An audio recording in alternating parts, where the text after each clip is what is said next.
2026 সালে সিপিএম ক্ষমতায় আসছে।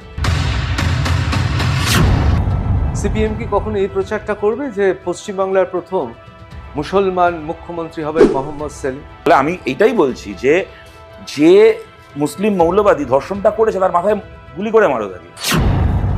কমিউনিস্টরা এত পৃথিবীতে- মুসলিম প্রীতি কেন? না তুমি পৃথিবীতে কোথায় দেখাও না কমিউনিস্টরা তো মুসলিম প্রীতি বাংলা- কেন আবার- আর ইহুদি প্রীতি নেই? বাংলাদেশের ঋতব্রত ভট্টাচার্যরা বলে যে কমিউনিস্টরা তো হিন্দু প্রীতি কেন, ওরা মুসলিমদের বিরুদ্ধে কেন? বুদ্ধদেব ভট্টাচার্য পারেননি কিষাণজিকে সরিয়ে দিতে, কিন্তু মমতা বন্দ্যোপাধ্যায় মুখ্যমন্ত্রী থাকাকালীন কিষাণজিকে তো আটকানো গেল, সরিয়ে দেওয়া হলো। সে তো মমতা ব্যানার্জি তো অনেক কিছু পারেন যা বুদ্ধদেব ভট্টাচার্য পারেননি।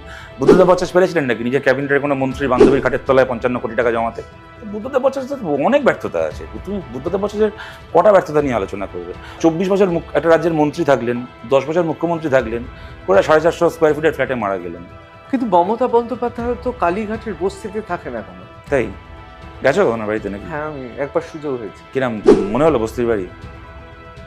আর বাকি 35টা প্লট ওই 3টে রাস্তায় কি তোমার না আমার? আমি তো বাম আমলেও দেখেছি পুলিশ ম্যানেজ হয়েছে। অর্জুন সিংই পুলিশ ম্যানেজ করেছেন কত। তা বামেদের সেরকম কেউ নেই পুলিশকে ম্যানেজ করতে পারে? বামেদের সময় তুমি পুলিশটাকে ম্যানেজ করেছে না করেছে দেখতে পারো, কিন্তু পুলিশকে ফোন করে বলছে তোর বউকে খুব সুন্দর লাগছিল, তোর মাকে আমার এই ইত্যাদি ইত্যাদি, এইগুলো বোধহয় তুমি বামফ্রন্ট সরকারের সময় দেখোনি বোধ হয়।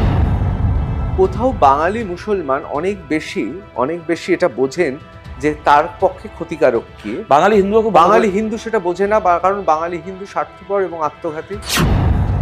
পুলিশকে ছাড়া আর ইনকামের ধান্দা ছাড়া কে তৃণমূল করে? তুমি 4টে মহাপুরুষের নাম আমায় এত তো আমায় জিজ্ঞেস করলে, সিপিএম এর মুখ ফাটাতে পারে এমন নেতার নাম, পুলিশকে ম্যানেজ করতে পারে এমন নেতার নাম, আর পয়সা না খেয়ে তৃণমূল করা একটা নেতার নাম বলো দেখি। না, স্বয়ং মুখ্যমন্ত্রীর তো এরকম কোনো অভিযোগ নেই। মমতা যদি চোর না হতেন তাহলে তৃণমূলের একটা লোকে চুরি করার ক্ষমতা হতো না। ওনার ভাইপো হচ্ছে পশ্চিমবাংলার এই মুহূর্তে বেনামি সবচেয়ে বড় লোক।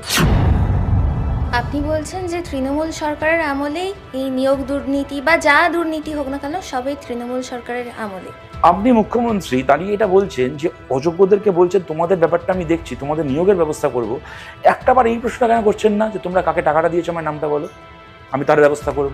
না, কিন্তু এটা তো মানতে হবে গোটা রাজ্যে তৃণমূলের বিরুদ্ধে যদি কোনো একটি মুখ সবচেয়ে সরব হয়, সেটা সিপিএম এর কেউ নয়, বিজেপির কেউ নয়, একমাত্র কিন্তু শুভেন্দু অধিকারী লড়ে যাচ্ছে। গোটা রাজ্যে তৃণমূলের হয়ে সবচেয়ে বেশি টাকা তুলেছেন শুভেন্দু অধিকারী, সবচেয়ে বেশি মানুষ খুন করেছেন শুভেন্দু অধিকারী, তো সবচেয়ে বেশি বলে যাচ্ছেন শুভেন্দু অধিকারী।